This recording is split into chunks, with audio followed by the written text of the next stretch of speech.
Halo, selamat pagi, siang, sore, dan malam untuk Bapak dan Ibu calon PMO Provinsi dan Kabupaten Kota yang akan melakukan pengisian tes potensi. Jadi selamat datang dan saya hari ini selaku admin akan menyampaikan bagaimana tutorial pengisian tes potensi.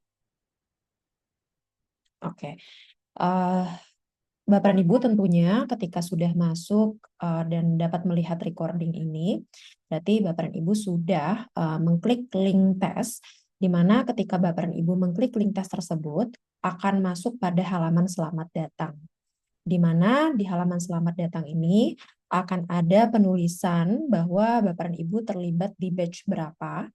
Kalau di sini saya izin contohkan untuk batch pertama, dan kemudian juga bahwasannya untuk per masing-masing link itu akan ada waktu aktif masa pengisian linknya. Jadi silakan Bapak dan Ibu dibaca terlebih dahulu disclaimer-nya untuk memahami ketentuan selama Bapak dan Ibu mengikuti tes potensi seleksi PMO. Di mana nantinya di sini akan tertulis link ini akan aktif pada tanggal berapa, dari jam berapa hingga jam berapa. Di mana apabila Bapak dan Ibu melakukan pengisian di luar rentang waktu tersebut, maka secara otomatis dinyatakan gugur dan tidak dapat melanjutkan ke tahap seleksi berikutnya. Yang kedua, yang perlu diperhatikan adalah ketepatan dan akurasi data yang telah dicantumkan pada proses verifikasi data awal menjadi bagian dari tahapan seleksi. Apabila terdapat data yang tidak sesuai atau tidak akurat, hal tersebut sepenuhnya menjadi tanggung jawab peserta, bukan Kementerian Koperasi. Dan yang ketiga adalah dengan melakukan pengisian melalui tautan yang disediakan, peserta dianggap menyetujui seluruh ketentuan panitia seleksi pada setiap tahapan, termasuk hasil akhir seleksi. Jika Bapak dan Ibu sudah memahaminya, silakan klik tombol mulai. Selanjutnya akan muncul notifikasi kembali untuk petunjuk pengisian.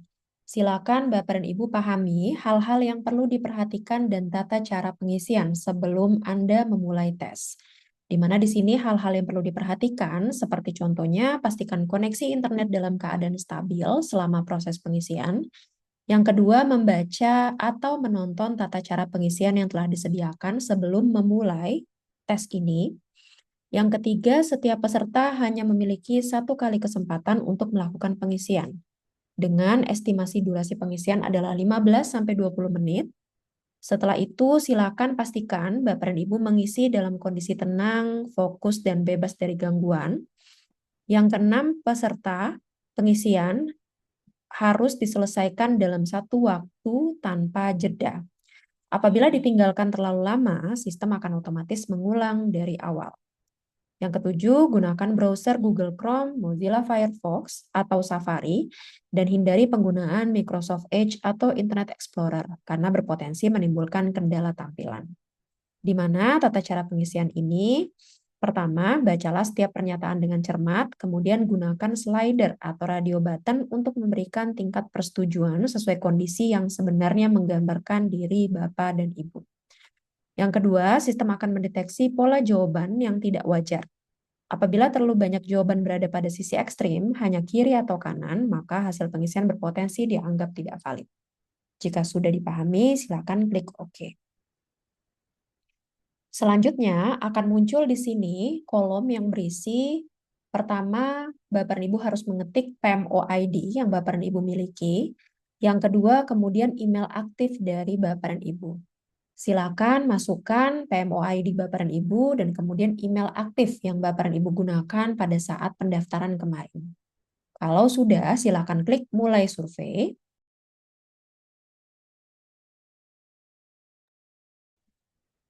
Dan begitu Bapak dan Ibu sudah memasukkan PMO ID, sistem akan menampilkan data diri Bapak dan Ibu sesuai dengan data yang telah tercatat pada formulir pendaftaran awal yang kami terima.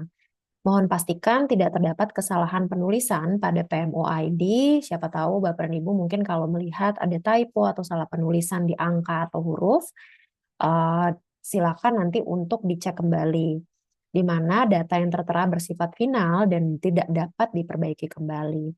Jika tadi ada kesalahan penulisan, silakan klik cancel untuk memperbaiki penulisan PMO ID Anda Tapi jika menurut Bapak dan Ibu data ini terutama di PMO ID-nya sudah sesuai, silakan klik ya benar untuk dapat melanjutkan ke proses berikutnya.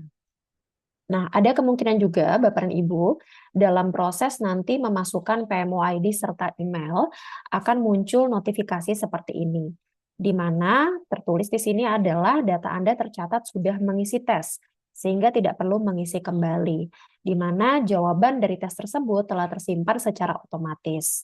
Terima kasih dan sukses selalu. Itu berarti Anda tidak perlu mengisi kembali tes potensi. Namun kami selaku panitia di sini memerlukan informasi dari Bapak dan Ibu. Bapak dan Ibu itu untuk PMO ID-nya di berapa, di mana nanti untuk informasi lebih lanjut kami butuh diinfokan pada bit.ly/PMOD Kemenkop agar jawaban yang telah tersimpan dapat kami proses sebagai bagian dari seleksi calon PMO provinsi atau kota kabupaten. Nah, ketika Bapak dan Ibu sudah selesai mengisi data diri, tampilan selanjutnya akan muncul adalah seperti ini, di mana halaman pengisian nantinya akan terbagi menjadi 3 halaman, dan ini adalah tampilan untuk halaman pertama. Di masing-masing halaman akan tertera sebuah pernyataan, di mana pernyataan ini adalah dapat menjadi gambaran Bapak dan Ibu ataupun tidak menjadi gambaran diri Bapak dan Ibu. Silakan jawab pernyataan yang diajukan, di mana nantinya Bapak dan Ibu akan diminta untuk menggeser bulatan yang tertera di setiap halaman atau pernyataan. Contoh, saya mampu menasihati orang lain untuk fokus pada hal yang paling prioritas. Jika menurut Bapak dan Ibu, gambaran dari pernyataan yang diajukan adalah menggambarkan diri Bapak dan Ibu, maka geser bulatan ini atau radio button menuju arah sangat setuju. Tetapi jika Bapak dan Ibu tidak setuju atau bahkan sangat tidak setuju, maka geser radio button atau bulatan ini menuju ke arah sangat tidak setuju. Pada intinya di sini, slider ini menggambarkan persentase kecocokan Bapak dan Ibu. Jika Bapak dan Ibu mungkin merasa cukup setuju, yang mana itu berarti adalah 50% persentasenya, maka silakan arahkan kursor ke arah tengah seperti ini. Tapi jika menurut Bapak dan Ibu, saya tidak terlalu setuju, tapi ya cenderung agak setuju juga gitu. Jadi masih mungkin ya kurang dari 50%, maka geser kursor ke arah mungkin ya di sini. Tapi kalau ke arah lebih ke setuju, maka geser ke arah ini. Tapi kalau ternyata, oh saya sangat setuju dengan pernyataan tersebut, maka geser ke posisi yang paling ekstrim, yaitu di paling kanan. Nah, kemudian kalau sudah menjawab seluruh pernyataan, silakan klik tombol selanjutnya. Nah, mungkin Bapak dan Ibu ketika mengklik tombol selanjutnya akan muncul notifikasi seperti ini. Sistem mendeteksi bahwa Anda terlalu sering memilih jawaban pada bagian paling kiri atau paling kanan pada skala penilaian. Artinya apa? Di sini sistem mendeteksi bahwa Bapak dan Ibu kemungkinan dalam tanda kutip ya menjawab asal seperti itu. Kami tidak ingin jawaban yang diberikan asal-asalan, sehingga memang Bapak dan Ibu perlu membaca dengan teliti dan hati-hati setiap pernyataannya. Nah, supaya notifikasi ini tidak muncul kembali, yang Bapak dan Ibu harus lakukan adalah mengklik close terlebih dahulu, dan kemudian silakan geser tombol atau bulatan ini sesuai dengan jawaban yang memang menggambarkan diri Bapak dan Ibu. Dalam artian tidak terlalu banyak bulatan yang mengarah ke bagian paling kanan atau ke bagian paling kiri dari tombol yang tersedia seperti itu. Nah, ketika nanti Bapak dan Ibu sudah menjawab seluruh pernyataan, maka nanti Bapak dan Ibu akan muncul tombol ini, ada kirim dan sebelumnya. Silakan klik sebelumnya jikalau dalam pernyataan yang Bapak dan Ibu jawab ada yang mungkin masih dirasa ragu dan ingin menyesuaikan kembali jawabannya.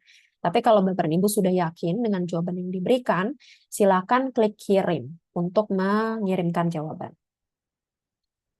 Jika halaman ini muncul, jawaban Anda berarti sudah berhasil masuk ke dalam sistem. Kemudian klik OK. Dan nanti tampilan ini akan muncul. Terima kasih atas partisipasi Anda di dalam tes ini. Nah, ini sedikit perhatian yang perlu juga menjadi perhatian dari Bapak dan Ibu. Jikalau pada saat mengklik kirim ada tombol notifikasi yang muncul di sini adalah gagal, terjadi kesalahan saat mengirim form. Ini mungkin terjadi jika Bapak dan Ibu tidak melakukan pengisian dalam satu waktu. Misal pada saat pengisian Bapak dan Ibu menjeda, misalnya diajak ngobrol teman, atau kemudian juga melakukan pekerjaan lainnya, atau bahkan sekedar meninggalkan sebentar untuk ke toilet. Nah, ketika ada jeda seperti itu, maka notifikasi ini mungkin akan muncul pada saat Bapak dan Ibu mengklik kirim, seperti itu. Nah, jika tampilan ini muncul, jangan panik. Silakan Bapak dan Ibu refresh kembali halamannya, dan mungkin Bapak dan Ibu akan kembali lagi nih pada proses pengisian PMOID dan alamat email. Jadi itu adalah konsekuensi jika Bapak dan Ibu tadi tidak mengisi atau melakukan pengisian tes dalam satu waktu. Nah, silakan Bapak dan Ibu menjawab kembali proses yang memang sudah atau tadi dilakukan. Dan jika nanti dalam prosesnya ternyata tombol gagal ini atau notifikasi gagal ini masih muncul, silakan mencoba mengisi menggunakan browser atau perangkat lain. Jika permasalahan tetap berlanjut, Bapak dan Ibu disarankan untuk melakukan clear cache pada browser sebelum melakukan atau mengisi tes kembali. Nah, bagaimana cara meng-clear cache? Silakan di googling atau dicari melalui Google bagaimana tata cara clear cache pada browser masing-masing. Demikian Bapak dan Ibu untuk tutorial tata cara pengisian dari tes potensi untuk calon seleksi calon PMO provinsi maupun kabupaten kota. Semoga sukses dan dilancarkan. Terima kasih.